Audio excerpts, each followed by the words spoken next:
A challenge that I think women, and myself included, have faced in the maritime industry is underrepresentation, and along with that, dealing with the stereotypes that come with underrepresentation. You know, there's power in numbers, and it makes everything easier, from equal opportunities that are available to having even safety equipment that is built with women in mind. I've been fortunate to work for a company that has been conscious in really recruiting the most qualified individuals and focusing on equality and diversity. And since 2015, we've been able to take our bridge fleet-wide team from 4% female to 32% female across the board in 2022. And when it comes to stereotypes, I have found that social media is a huge tool to use in getting the word out and also the opportunities, because, for example, when I was growing up, the only thing I saw about the cruise industry was what I saw on TV with the Love Boat. As much as I love the Love Boat, it's not very accurate depiction of cruise ships.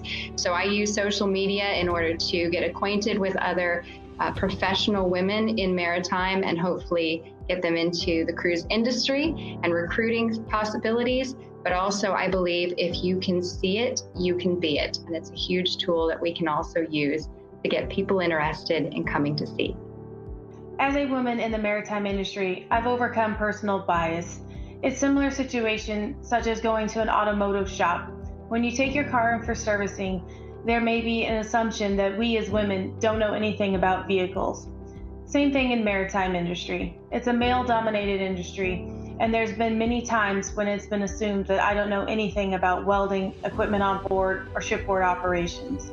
One has to earn people's respect and demonstrate that you do have the skills and knowledge needed for the task, and that you know what you're talking about, and that you do your job well. Be results driven. Make sure that you're consistently adding to your resume and improving your skills. As a woman in the maritime industry, I am proud of my resume. It reflects a variety of projects that are exciting and challenging. I've been a part of leadership teams, worked in ports around the country, and most recently, because of the pandemic, remote survey work is on the rise. I've had to sharpen my skill sets, but it's been very rewarding. I'm very proud of the work that we're doing right now.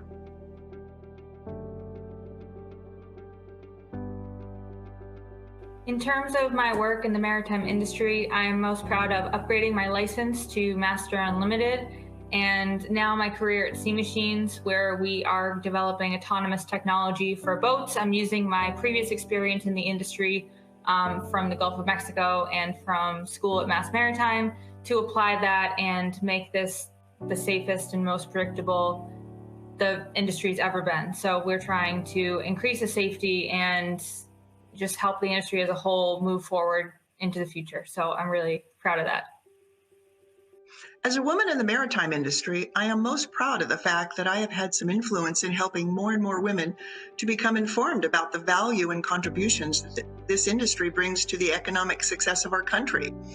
Well, my father served in the Merchant Marine during and after World War II, and my mother worked at one point for a seafarers union. Growing up, I never thought of the maritime industry as a career option until I saw a story in the local newspaper that the California Maritime Academy was taking women for the first time. Attending Cal Maritime was life-changing and exposed me to an industry and career that I love and I think I've had some success in. I'm very proud of the fact that I have had a successful career in the maritime industry and look forward to seeing more young people have even greater success than I did. In the course of my 26-year maritime career, I am most proud of having the opportunity to lead some really challenging and highly rewarding projects. I like to think that I happen to be at the right place with the right people at the right time, where both opportunity and luck collided at various points in my long career. From being part of the most complicated and dangerous search and rescue efforts in the Bering Sea, the Gulf of Alaska, even the Great Lakes, to serving on the White House National Ocean Council, to overseeing some of the most highly technical vessel projects in the United States, to include delivering the first ever LNG-powered container ships, to also working with the SpaceX team and delivering the first ever rocket recovery barge. And now I get the opportunity to lead Crowley's sustainability efforts. In each of these cases, I've worked with exceptional teams, really dedicated professionals committed to doing things right and helping each other along the way. So onward together. I'm most proud of being a female ship captain and role model for young people in the maritime industry from all ages and backgrounds. There are only a handful of women ship captains. As of right now, only 149 female ship captains out of 18,800 male ship captains in the United States. And I'm proud to serve with Mercy Ships as the first female hospital ship captain on the Africa Mercy. The hospital ship Africa Mercy is under Mercy Ships and provides life-changing surgeries, and there have already been 1 million surgeries performed on this ship in over 54 countries around the world. I'm most proud of getting this vessel underway last week, and it's been 2 years that the people of Senegal have been waiting for these life-changing surgeries. I'm also proud of being founder of Captains Without Borders, a nonprofit that donates funds to mariners engaged in goodwill projects internationally. As a woman in the maritime industry, I think I'm particularly proud of the opportunity I've been given through Waterways Council to help educate the news media from the United States and around the world about the importance of the inland waterways and its lock and dam infrastructure. There have been hundreds of editorials, articles, commentaries, TV and radio segments over decades that have been written or have aired that have addressed the many benefits of the inland waterways to the nation. I think waterways advocacy has been my nearly 30-year career, but it's also my passion, and the inland waterway system more than deserves its due. I think being a woman in the maritime industry, the best part is when the 50-year-old man or the dad comes up and goes, "It's so great to see a woman driving the boat. It's so great to have an all-girl crew. We love seeing this. I can't wait to tell my daughter. And my daughter now wants to be a captain, and you're proving that a woman can do anything she puts her mind to." And myself being kind of a face that a lot of passengers have seen for 17 years, kids come up to me and yell, "Captain Morgan," and it's really great to watch the kids grow, and the little girls come up to me saying, "I want to drive a boat one day." And it's already, we're prepping that next generation of young women that want to be in the maritime industry, as well as just kicking butt in whatever industry they wish to go into.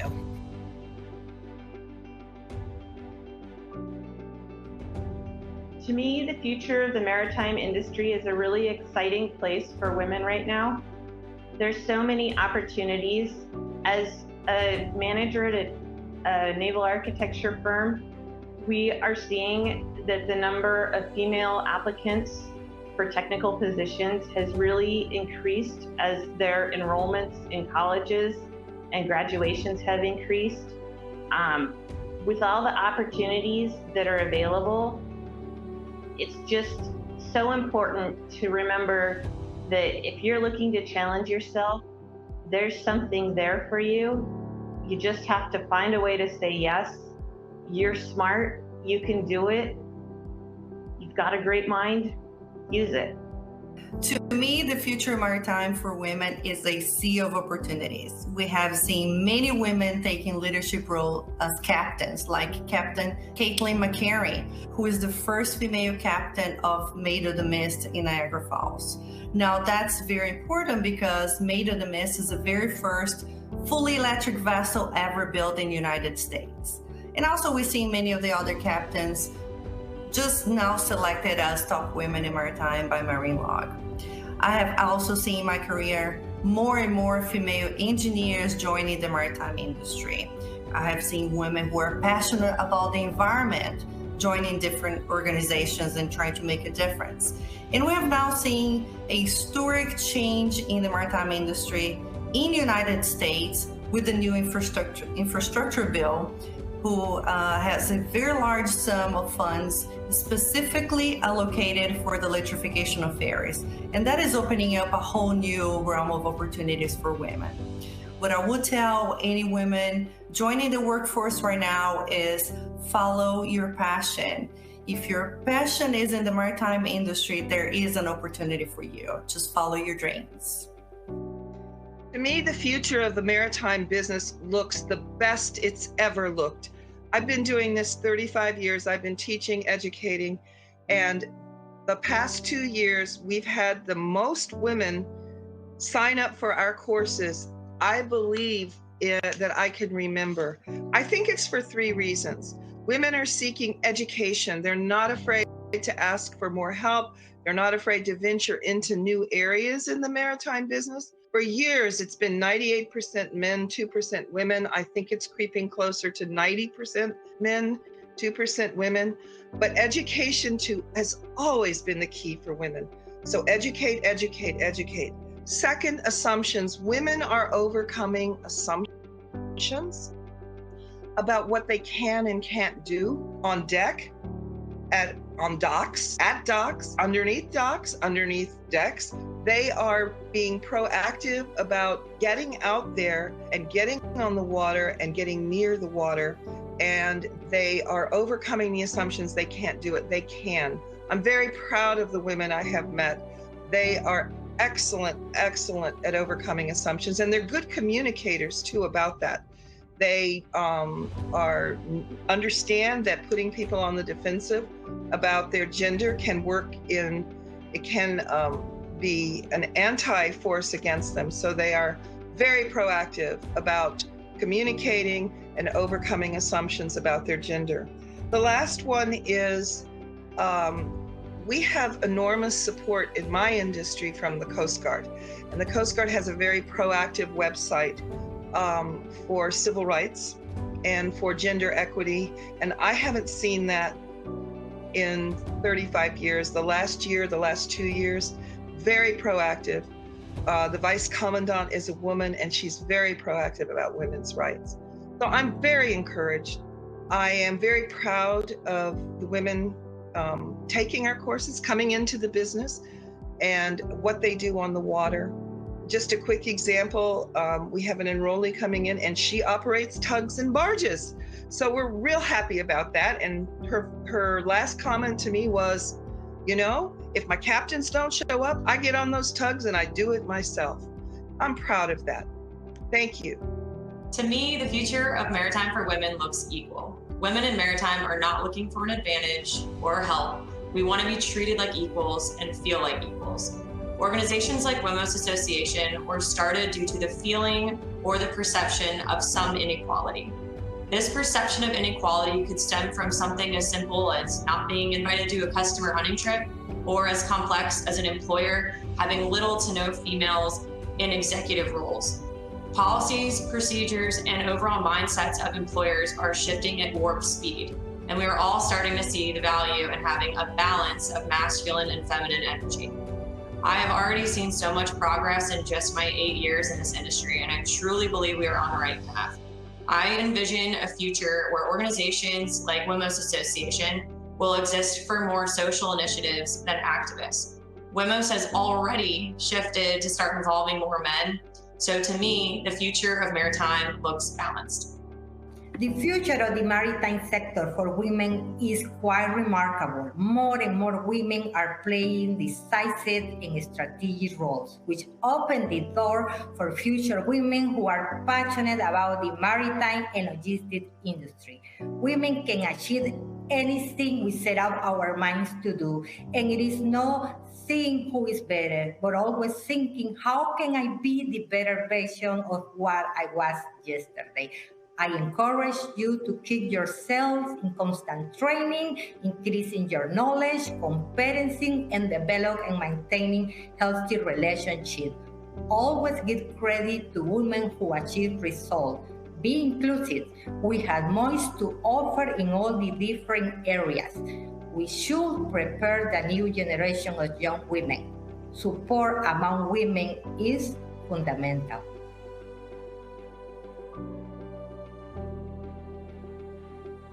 Hi, I'm Heather Irvin, Editor-in-Chief of Marine Log.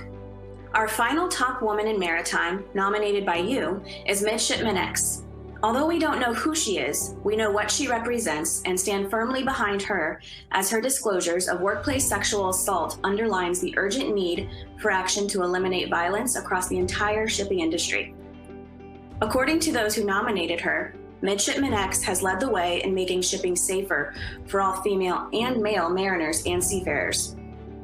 Whether it be from a position of leadership, a coworker on board a vessel, or behind the computer pushing out industry news, we all have a responsibility to change the culture and remove obstacles or barriers faced by women in this fantastic industry. As a woman myself, I'm very proud of these 20 hardworking ladies, some of whom cannot be here today. Thank you for taking the time to acknowledge them, and I hope you enjoy the rest of TTB 2022.